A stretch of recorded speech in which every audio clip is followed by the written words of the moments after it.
Alors ces gens-là, ils testent tout, absolument tout, ils imposent tout, tant que ça passe, tant que ça ne bouge pas, tant que la majorité encaisse en silence. Aujourd'hui, ils avancent sur la sobriété énergétique et en réalité, c'est un confinement énergétique, moins rouler, moins consommer, moins se déplacer, moins vivre aussi, tiens. Et comme d'habitude, on vous expliquera que c'est pour votre bien et que c'est nécessaire et que c'est surtout responsable. Alors on connaît la méthode, pendant le Covid, ils ont enfermé un pays entier en quelques jours, liberté suspendue, déplacement contrôlé, vie sociale arrêtée, et ça a tenu, parce que la majorité en réalité a accepté, les amis. Parce que la peur, le confort et l'habitude ont fait le reste.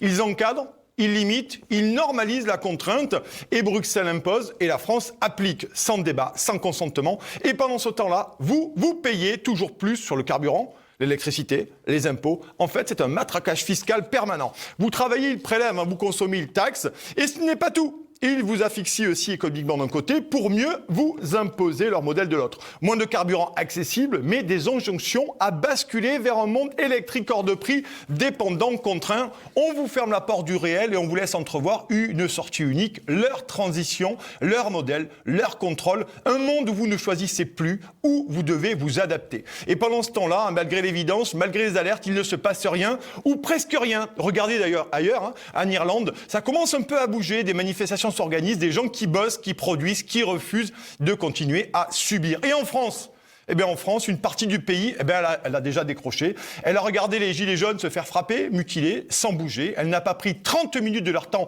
pour soutenir les agriculteurs sur les blocages. Elle a regardé la réforme des retraites sur le téléphone portable en lâchant de toute façon, ça sert à rien. Résignation totale, désertion civique. Et pendant ce temps-là, cette même France trouve une énergie folle pour aller trottiner sur un tapis roulant, payer pour courir sur place comme un hamster, s'offrir son mojito fraise en terrasse, taper dans une balle en plastique sur un terrain de paddle en parlant de lâcher prise avec des AirPods à 3 € sur Temu.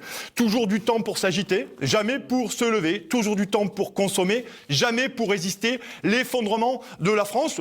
Peu importe, l'éducation, on verra, l'avenir du pays, on verra, les enfants, ils feront comme ils pourront. En fait, tant que le Wi-Fi capte et que le week-end arrive, circuler, il n'y a rien à voir. Et c'est précisément là-dessus que tout repose, l'apathie, le renoncement, l'acceptation progressive de l'inacceptable. Ce pouvoir ne gouverne plus, il teste les limites. Jusqu'où peut-on aller sans réaction? Jusqu'où peut-on taxer, contraindre, restreindre sans que cela explose? Et pour l'instant, la réponse est limpide, très loin. Alors ils continuent, ils avancent, ils installent une société de la contrainte progressive où la pénurie devient normale, où la restriction devient une habitude, où la liberté devient conditionnelle.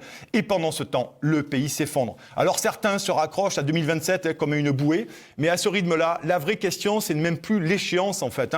C'est de savoir s'il restera quelque chose à sauver d'ici là. Parce que si vous laissez faire, ils iront jusqu'au bout. Ils ne s'arrêteront pas. Ils découperont ce qu'il reste de votre colonne vertébrale à la scie sauteuse. Et vous, comptez sur vos députés?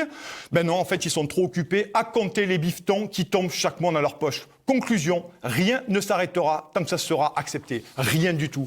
L'apathie populaire est devenue leur meilleure protection. Leur bouclier, leur assurance vie, ils continueront de tout tenter, de tout imposer, tant que la majorité acceptera cet effondrement sans réagir. Alors la seule question qui reste, elle est simple. Vous attendez quoi pour vous bouger le cul ?